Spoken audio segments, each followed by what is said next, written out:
As someone whose main interest in Star Wars started with the prequels, I like Obi-Wan a lot, and I didn't give Old Ben enough credit as a character for, way too long.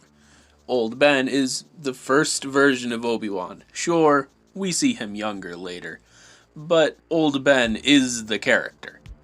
It's everything he would come to be.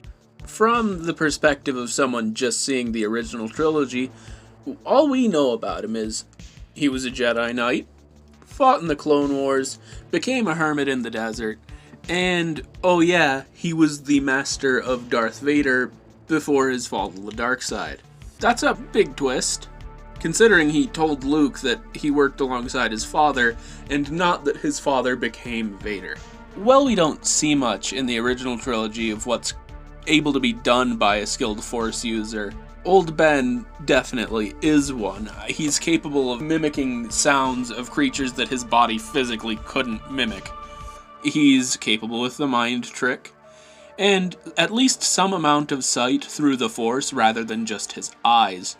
Also, he becomes a ghost and talks to Luke as a ghost, which, without the context of the prequels, that's wild, man. Ultimately, Old Ben is the old man mentor that many movies before Star Wars, books before movies, and so on they've always been around in stories. Ben is that. Bonus points to the writers, because when they had to write a character for Old Ben when he wasn't old, Obi-Wan in the prequels, they made a character that you could see growing into this cheeky old hermit. He made sense, despite being so involved in the Order and in the Republic's affairs. It's pretty clear that this is the same guy.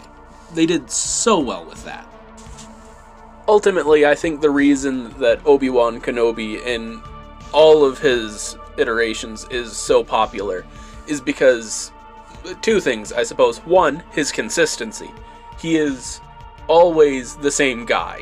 You can see how he grows to achieve every step. We see him as a Padawan, and then a knight when his master dies, and then a master in his own, and then a hermit. And the traits he carries over always make sense to who he was before, and who he will be later. The second reason I believe people like Obi-Wan so much is that he's someone they can aspire to be like.